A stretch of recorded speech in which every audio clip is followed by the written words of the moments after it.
Dear ladies and gentlemen, there's something I want to say to you that the enemy has been working overtime to make sure you never believe. You are chosen, not just noticed, not just called, but chosen. In a world that's trying to cancel people, label people, overlook people, God is still choosing people, and I'm not talking about the most polished, perfect, popular ones. I'm talking about the ones who have scars.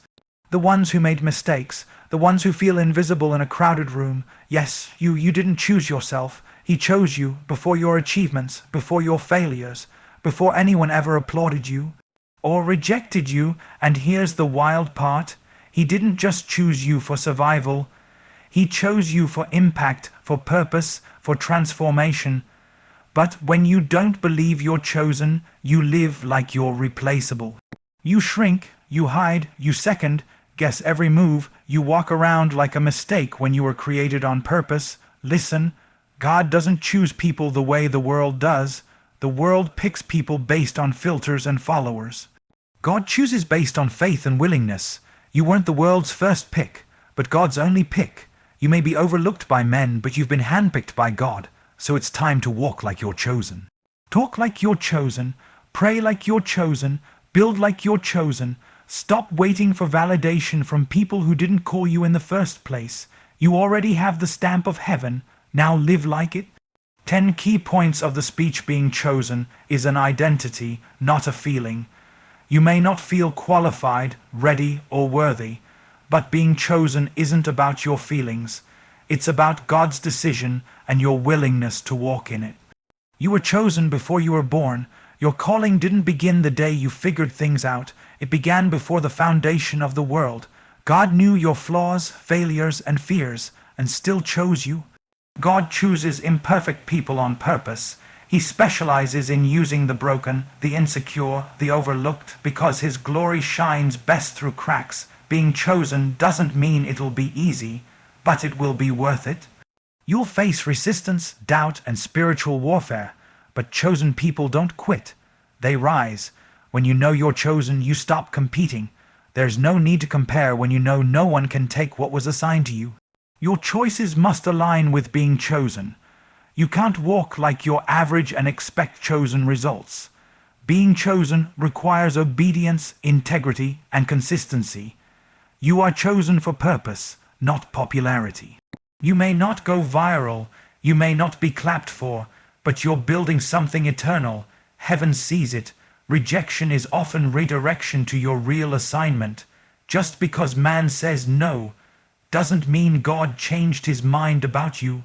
The enemy attacks those who are chosen. The resistance you feel is proof that you're marked for impact. Stay in the fight. Now is the time to walk like you're chosen. Chosen people don't wait for perfect conditions. They step forward in faith because their confidence isn't in their ability. It's in the one who chose them. Absolutely. Here is a *** large. Length expansion *** of ***. Key point 1 *** from the speech **. You are chosen ** without a subtitle or conclusion, in the passionate and faith-driven style similar to Stephen Furtick. You might wake up some days feeling like you're not enough. Not smart enough, not strong enough, not spiritual enough, and you know what? You're not alone in that, because most of us, when we look in the mirror, don't see someone who looks chosen. We see mistakes. We see pain. We see someone just trying to hold it together. But being chosen has nothing to do with how you feel. It has everything to do with who God says you are. The problem is, we've been trained by culture to chase labels instead of truth. You've been conditioned to think you have to earn your value, perform for approval, climb for acceptance, but the truth is, God doesn't operate on human criteria. He doesn't scan your resume before He writes your destiny. He doesn't need your credentials, He needs your surrender. So even on the days when your emotions scream, you're unqualified, God still whispers, you're mine. You're not chosen because you always feel chosen. You're chosen because He said so, because He declared it, because He made that decision before your first breath, before you ever succeeded or failed. And the beauty of it is this: your feelings may fluctuate, but your identity doesn't. Your emotions may rise and fall, but your calling remains steady. So the question is not, do I feel chosen today? The real question is, will I believe I'm chosen even when I feel broken? That's where transformation begins. That's where power rises, because chosen people don't move based on emotions, they move based on truth. They don't serve based on applause, they serve based on purpose. And once you lock into that reality, you'll begin to live differently. You'll stop shrinking to fit the opinions of others. You'll stop hiding behind fear. You'll stop talking yourself out of the future God already called you into. Being chosen means you have the backing of heaven, even when you don't have the approval of people. It means your identity is not tied to your performance or your past.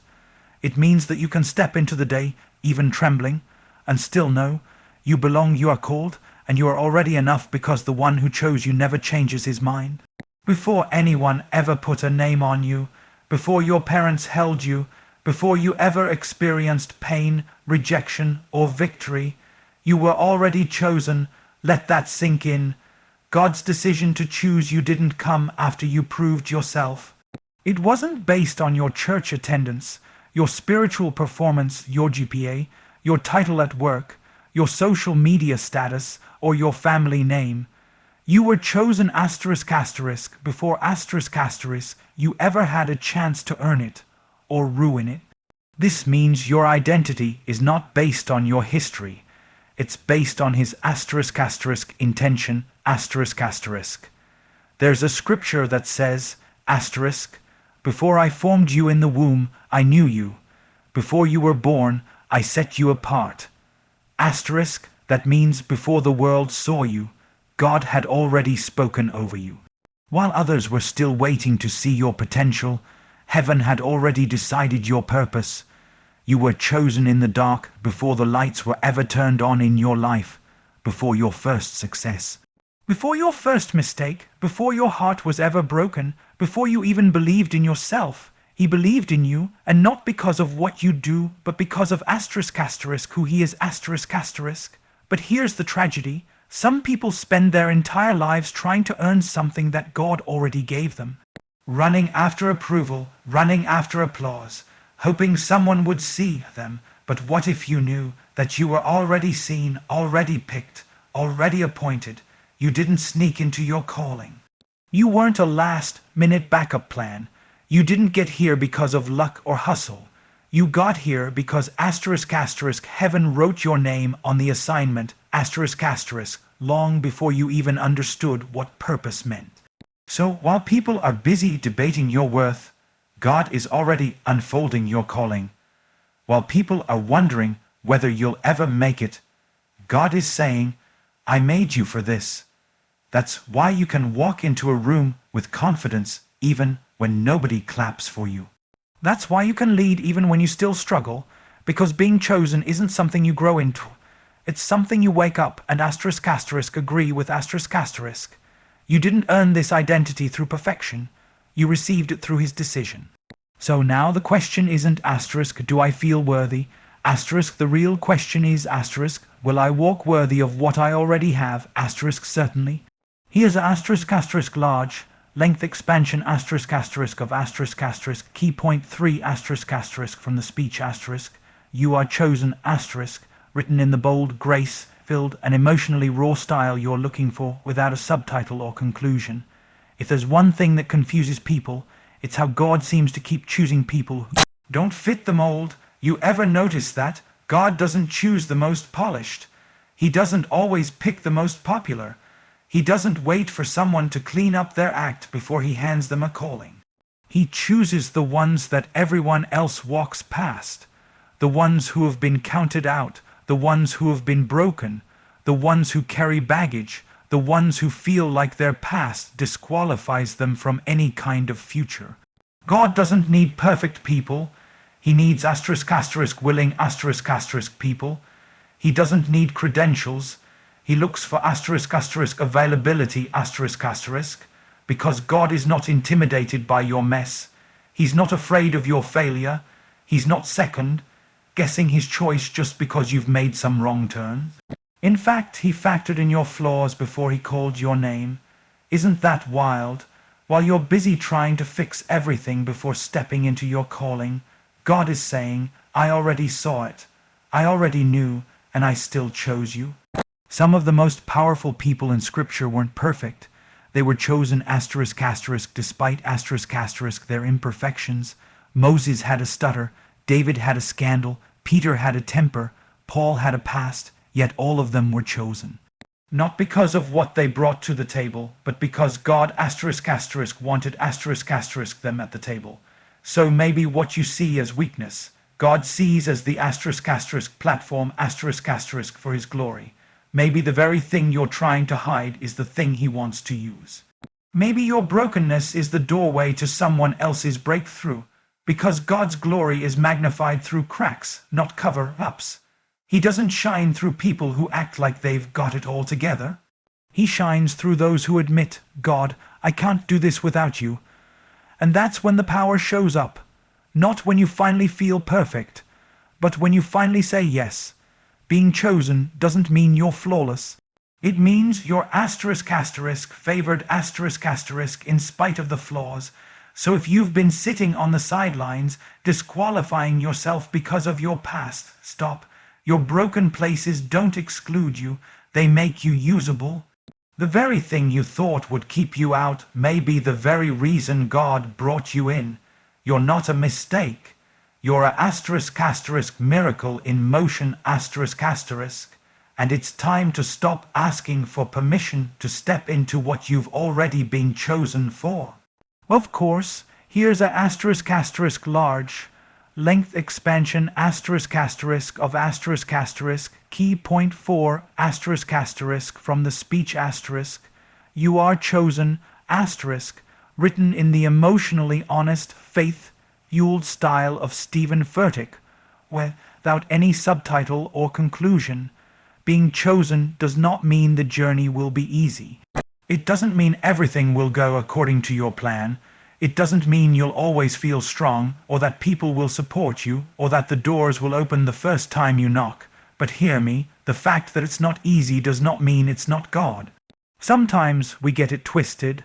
We think, if I'm really chosen, shouldn't this be smoother? If God called me, why is it so hard?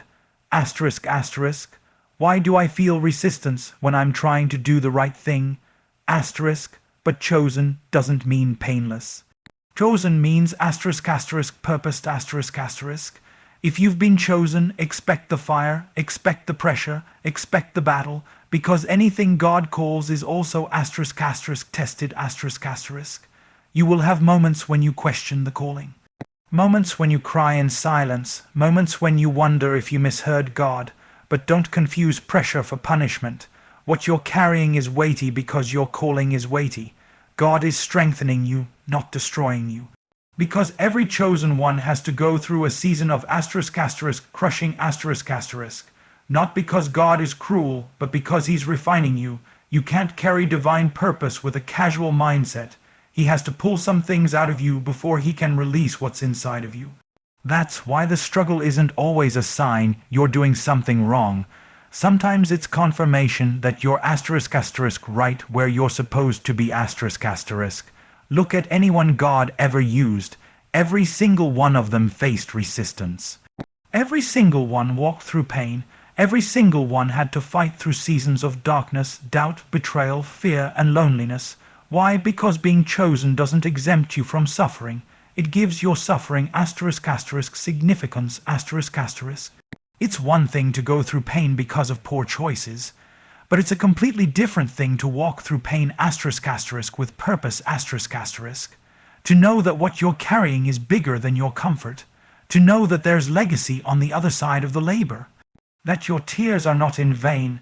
That your effort is not wasted. That even when nobody sees what you're building in secret, God does. And he's using every part of it.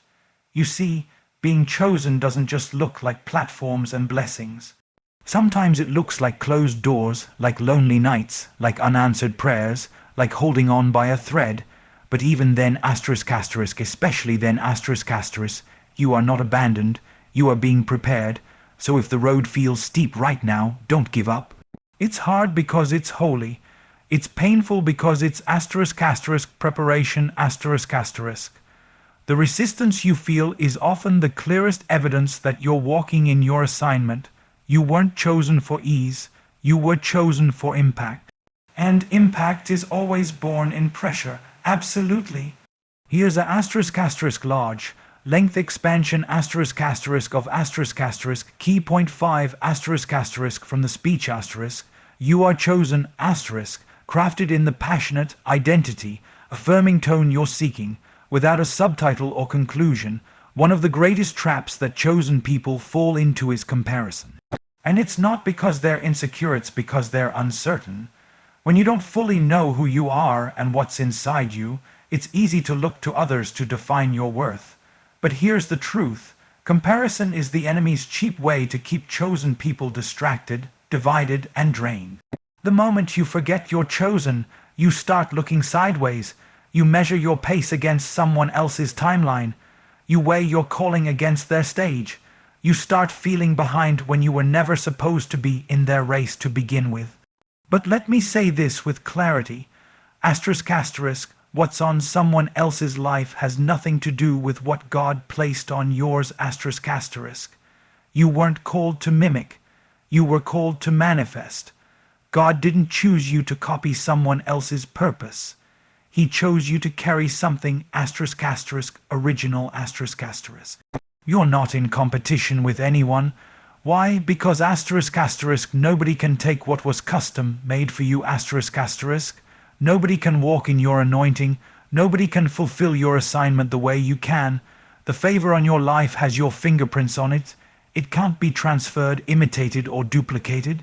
See, the danger of comparison is that it creates a false narrative. You see their highlight reel, but you don't see their behind the scenes. You see their fruit, but not their fight. You celebrate their victory without knowing the valley they had to crawl through to get there. And meanwhile, you start despising your own lane, your own gifts, your own pace. When all along, God had something sacred hidden in your journey. Being chosen means you don't have to compete. You get to co-labor You can celebrate others without doubting yourself. You can honor their success while still believing in your own story. That's what secure, chosen people do. They build without bitterness. They serve without striving. They lift others up without lowering their own value. When you walk like you're chosen, you stop needing everyone to agree with you. You stop waiting for others to validate what heaven has already affirmed. You don't need to be invited into their room. You're already appointed for your own. So take the pressure off. You don't need to do it like them. You don't need their platform. You don't need their voice.